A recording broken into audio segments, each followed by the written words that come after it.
কৃষ্ণ, আমার কথা শোনো, আমাকেও তোমার সাথে নিয়ে চলো। আমরা শেষ একবার চেষ্টা করে দেখি সবকিছু প্রেমের দ্বারা সামলানোর। অনেক সুযোগ দিয়েছি রাধা, আর যেখানে সুযোগ পাবো সেখানে আরো সুযোগ দেব রাধা। তুমি জানো শান্তি আমার কাছে কতটা গুরুত্বপূর্ণ বিষয়, কিন্তু এই শান্তি বজায় রাখতে মাঝে মাঝে যুদ্ধ করতে হয়। তুমি এখানেই থাকো রাধা, আর মহাদেবের কাছে প্রার্থনা করো যেন খুব কম বিনাশ হয়। কৃষ্ণ, তুমি ওদিকে প্রলয়ের চক্রবুহে প্রবেশ করতে চলেছ, আমি এখানে কিভাবে শান্ত থাকি?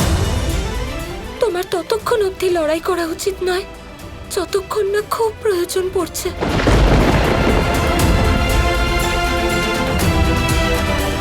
ঠিক আছে, সখীর ইচ্ছে আমার জন্য আদেশ। আমি ততক্ষণ অস্ত্র ধারণ করব না যতক্ষণ না আমাকে বাধ্য করা হচ্ছে। তোমাকে বিবশ হয়ে পড়তে দেখতে চাই না কৃষ্ণ। প্রেম থেকে প্রলয় অবধি এটা কেমন যাত্রা হতে চলেছে?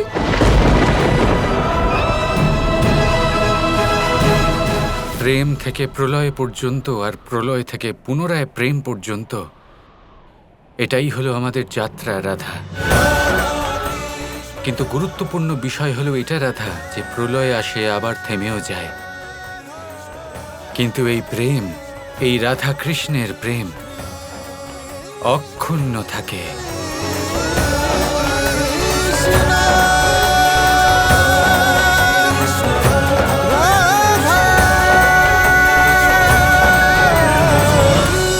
কি খবর ওই পলায়নকারী কৃষ্ণের? মাঝপথে আছে মহারাজ। মাঝপথে আছে?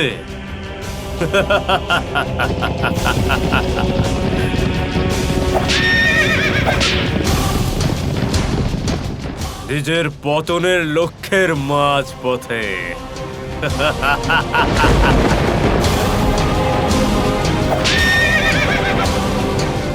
বাসুদেব কৃষ্ণ সৈন্য সমেত আসতে চলেছেন, ওখানে যুদ্ধ হবে। কিন্তু আমরা যাচ্ছিটা কোথায়? যেখানে যাওয়াটা প্রয়োজন, ধ্বংস আটকানোর চেষ্টা করতে। কিন্তু আপনি এই যুদ্ধ আটকাবেন কি করে? কৃষ্ণ এখানে আসছেন না পরিবারের সাথে দেখা করতে? হ্যাঁ তো?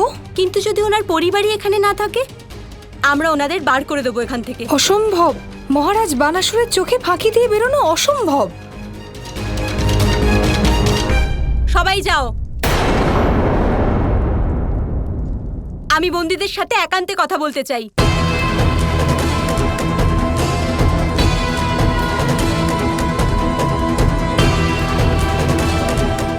এটা কি করছো তুমি?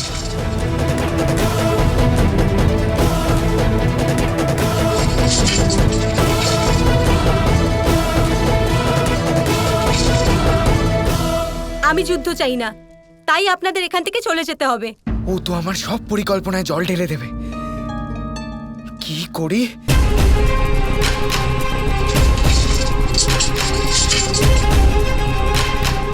ধন্যবাদ, অসংখ্য ধন্যবাদ। তুমি মন থেকে অসুরই নও, দেবী। চলুন। দাঁড়াও, যদি আমরা ধরা পড়ে যাই তাহলে আমাদের বিপদ হয়ে যাবে। যদি যুদ্ধ শুরু হয় তাহলে সবার প্রাণ সংকট হতে পারে। হ্যাঁ, এটাই ঠিক সিদ্ধান্ত। এখান থেকে যাওয়া যাক। যদি মুক্ত হয়ে যাই তাহলে বাবার কাছে যেতে পারবো, তাহলে যুদ্ধও হবে না। কিন্তু উষা, তুমি যদি বানাসুর জানতে পারে যে তুমি আমাদের বের করেছো, তাহলে কি করবেন উনি? কিচ্ছু খারাপ হবে না, আমি ওনার কন্যা, উনি আমার ক্ষতি করবেন না।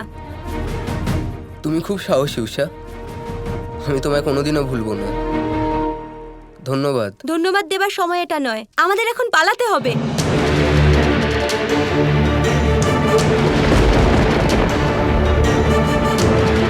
আসুন, একটি সুড়ঙ্গ আমাদের রাজ্যের বাইরে নিয়ে যাবে।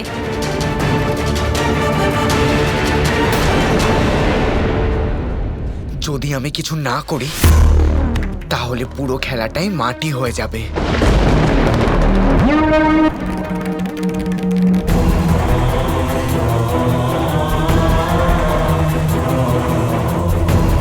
আমার পিছনেই থাকবেন, কোথাও হারিয়ে যাবেন না।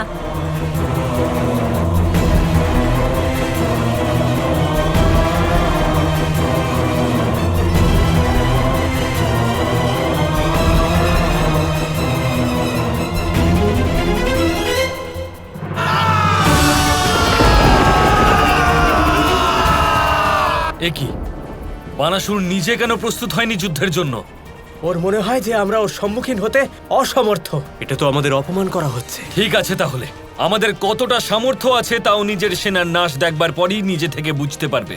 তারপরও নিজে আমাদের এখানে আসতে বাধ্য হবে আর আমাদের কাছ থেকে ক্ষমা চাইতেও বাধ্য হবে। শান্ত হন দাদা, মনে রাখবেন আমরা কিন্তু শান্তি চাই। প্রথম প্রহার আমরা করব না। কিন্তু কানে তুমি এটা আশা করছো কি করে যে ও এবার রাজি হয়ে যাবে? যে এতক্ষণেও রাজি হয়নি সে। এত কিছু বাজি রাখা হয়েছে, সুযোগ তো দিতেই হবে দাদা। এক কাজ করুন দাদা, বানাসুরকে আমার তরফ থেকে শান্তি প্রস্তাব পাঠান। বলুন যে যদি ও আমার পরিবারকে মুক্ত করে দেয়, এই রক্তপাত, এই যুদ্ধ হবে না। আমি এক্ষুনি এই মুহূর্তে এখান থেকে ফিরে যাব।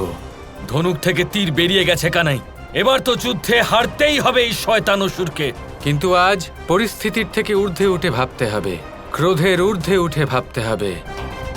বানাসুরকে ছাড়াও বাকিদের বিষয়েও ভাবতে হবে, এই নির্দোষদের বিষয়েও ভাবতে হবে দাদা। তীর যদি ধনুক থেকে বেরিয়ে গিয়ে থাকে, যদি রক্তপাত হতেই হয়, তাহলে এটা আবশ্যক নয় রক্তপাত শত্রুরই হয়। একটু আমাদের রক্তপাতও হয় তাও ভালো, কিন্তু এইসব নির্দোষ ব্যক্তির প্রাণ আমাদের বাঁচাতেই হবে। এই যুদ্ধ যত দূর সম্ভব আমাদের আটকাতেই হবে।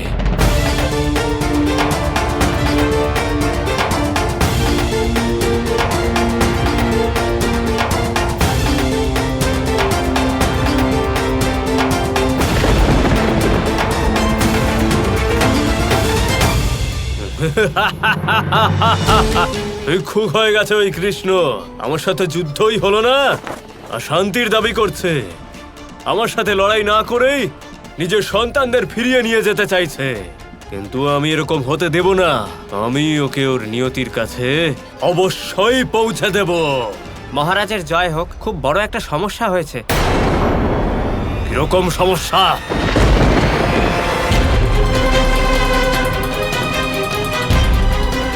ব্যাস, পৌঁছেই গেছি। শাম্বু কাকা? শাম্বু কাকা নেই এখানে, উনি কোথায় গেলেন? শাম্বু কাকা! আমি বলেছিলাম আমার সাথে থেকো সবাই। শাম্বু কোথায়?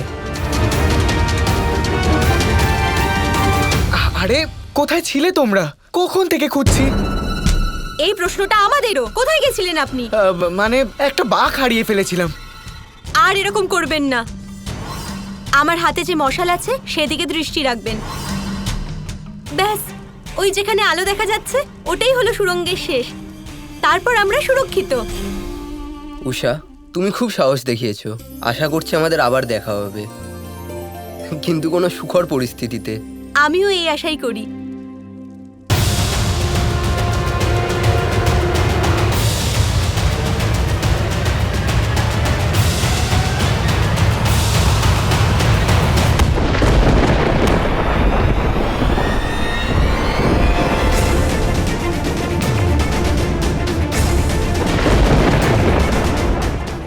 আমারই মেয়ে আর ওর সখী, এরা দুজনে মিলে আমার সাথে বিদ্রোহ করেছে,